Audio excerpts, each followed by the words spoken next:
ఓం నమో వెంకటేశాయ నమః. తిరుమలలో ఒక గొప్ప రహస్యం ఉంది. ఒక భక్తుడు 24 గంటలు క్యూలో నిలబడతాడు. తోపుడు, రద్దీ, చెమట, అలసట అన్నీ అనుభవిస్తాడు. త్రూ అవుట్ ద లైన్ ఆ 24 గంటల పాటు నొక్కుడే నొక్కుడు క్యూలో. అయినా కూడా ఎంతో ఎంతో సంతోషంగా బయటకు వచ్చేస్తాడు. ఇంకో భక్తుడు 3 గంటలు, 4 గంటలు ₹300 టికెట్ కొనుక్కుంటాడు. 3-4 గంటల్లో బయటకు వచ్చేస్తాడు. అలాగే ఇంకొక విఐపి బ్రేక్ దర్శనం చేసేవాడు ఉంటాడు. ఏ చీఫ్ మినిస్టర్ వెనకాలో లేకపోతే ఇంకో మినిస్టర్ లెటర్ పట్టుకొని ఒక గంటల లెటర్ దర్శనం చేసుకొని బయటకు వచ్చేస్తాడు. బయట నుంచి చూస్తే అలా మన శ్రీవాణి బ్రేక్ ఉంది కదా, బయట నుంచి చూస్తే ఇవన్నీ కూడా 3 వేరు వేరు అనుభవాలు. కానీ వెంకటేశ్వర స్వామి ముందర ఇవన్నీ ఒకటే. అంతేనా? ఎందుకో చెప్తాం. మనకు అనిపిస్తుంది 24 గంటలు దర్శనం చేసుకున్న సామాన్య భక్తుడికే చాలా పుణ్యం చేసుకున్నాడని.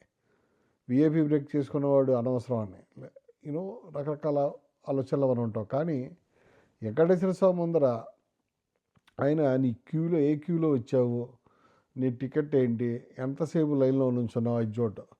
స్వామివారు నీ వెయిటింగ్ టైంని చూడరు, నీ భావన, నీ మనసులో భావన చూస్తారు. ఆయనకు అందేది అది. ముందు ఒక వేదాంత రహస్యం చూడండి. మనకు అనిపిస్తుంది నేను తిరుమలకి వెళ్తున్నాను, నేను టికెట్ బుక్ చేశాను, నేను దర్శనం చేసుకున్నానని. కానీ వేదాంతం ఏమడుగుతుందంటే నీకు ఆ సంకల్పం ఎవరు పెట్టారు, ఆ అవకాశం ఎవరిచ్చారు, ఆ దారి ఎవరు తెరిచారు, ఆ దర్శన అనుభవం ఎవరు ప్రసాదించారు, అది ఇంపార్టెంట్. నేను అనుకునే ఈగో లేకపోవటమే దేవుడి దగ్గరికి వెళ్ళే దాంట్లో కరెక్ట్ అయిన పద్ధతి. భగవద్గీతలో శ్రీకృష్ణుడు ఏం చెప్పాడు? ఈశ్వర సర్వభూతానం అని. అంటే ప్రతి హృదయంలో ఈశ్వరుడే ఉన్నాడు. నీ లోపల తిరుమల వెళ్ళాలి అనే తపన కలిగించేది కూడా ఆయనే, వెళ్ళడానికి పరిస్థితి కల్పించేది కూడా ఆయనే, ఆ దర్శనం ఇచ్చేది కూడా ఆయనే. అందుకే తిరుమల ప్రయాణం ఆర్డినరీ ట్రావెల్ అయితే కాదు, అది ఈశ్వర అరేంజ్డ్ ఎక్స్పీరియన్స్. అయితే ఒక ప్రశ్న ఏంటంటే, ఒకరికి 24 గంటలు పడుతుంది, మరి ఒకరికి 3 గంటలు పడుతుంది, ఒకడు గంటలోకి లాగనిచ్చేస్తున్నాడు. ఇక్కడ 3 పదాలు గుర్తుపెట్టుకోవాలి: ప్రారబ్ధ, పురుషార్హత, అనుగ్రహ. క్యూ టైం అనేది ప్రారంధంలో ఉంటుంది. ఆ క్యూలో నువ్వు ఎలా ఉంటావో అది పురుషార్థ. చివరికి దర్శనం దొరకడం అనుగ్రహ. అంటే 24 గంటలు నిలబడినాడు ఎక్కువ, ఒక గంటలో వచ్చినట్టు తక్కువ కాదు. అలాగనే విఐపి దర్శనం చేసేవాడు ఎక్కువ, క్యూలో నిలబడేవాడు తక్కువ, అది కూడా కాదు. భగవంతుని లెక్క వేరే. మనం టైం లెక్క పెడతాం, ఆయన భావన లెక్క పెడతాడు. మనం డిస్టెన్స్ చూస్తాం, ఆయన సరెండర్ అవుతున్నాం లేదో చూస్తాడు. మనం క్యూ చూస్తున్నాం, ఆయన హృదయం చూస్తాడు. భావన అంటే ఏమిటి? భావన అంటే ఎమోషనల్ డ్రామా కాదు, కేవలం కన్నీళ్లు కాదు, కేవలం పెద్దగా గోవిందా గోవిందా అని అనడం కాదు. భావన అంటే ఇన్నర్ యాటిట్యూడ్. నీ మనసు భగవంతుని ముందర ఎలా నిలబడుతోంది? ఎంటైటిల్మెంట్తోనా, కంప్లైంట్తోనా, కంపారిజన్తోనా, లేక గ్రాటిట్యూడ్తోనా, లేకపోతే సరెండర్ అయ్యావా, హ్యూమిలిటీ ఉందా? అదే భావన. భావన ఎక్కడి నుంచి వస్తుంది? 3 చోట్ల నుంచి వస్తుంది. మొదటిది సంస్కారం, చిన్నప్పటి నుంచి విన్న నామం, అమ్మా నాన్నల భక్తి, ఇంట్లో ఉన్న దైవ వాతావరణం. రెండవది సాధన, నామస్మరణ, పారాయణం, గుడి దర్శనం, సేవ, నియమం. మూడోది అనుగ్రహం, స్వామివారి కృప.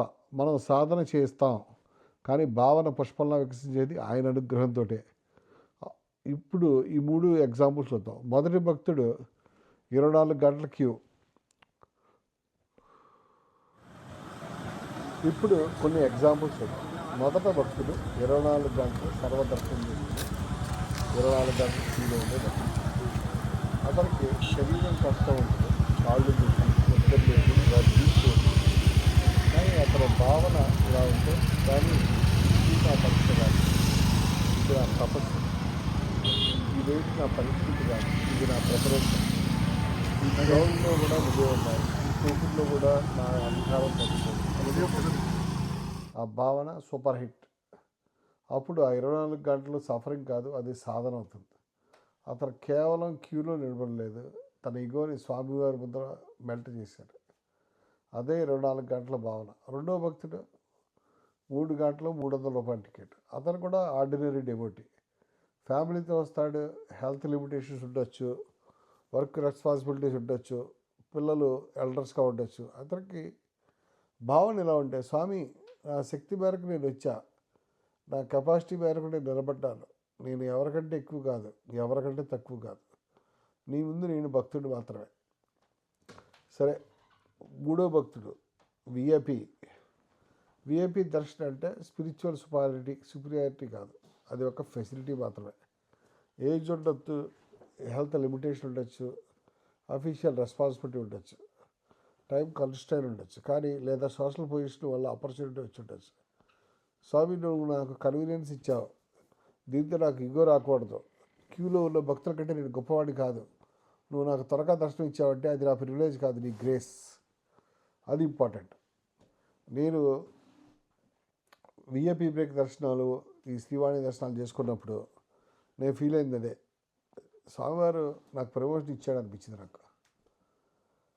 జీవితంలో ఎవరికైనా సరే ఆ తిరుపతికి ఆ జీవితాంతం వెళ్తూనే ఉండే భక్తులకి వివిధ దశల్లో వాళ్ళు కూడా పోతూ ఉంటారు. ఒకసారి సర్వదర్శనం చేసుకునే వాళ్ళు ఉంటారు, లేదు ఒకసారి రూ. 300 టికెట్ తీసుకునే వాళ్ళు ఉంటారు, చివరికి విఐపి బ్రేక్లో వెళ్ళే వాళ్ళు కూడా ఉంటారు. వెంకటేశ్వర స్వామి కరుణలో ఈ సైకిల్ మామూలే.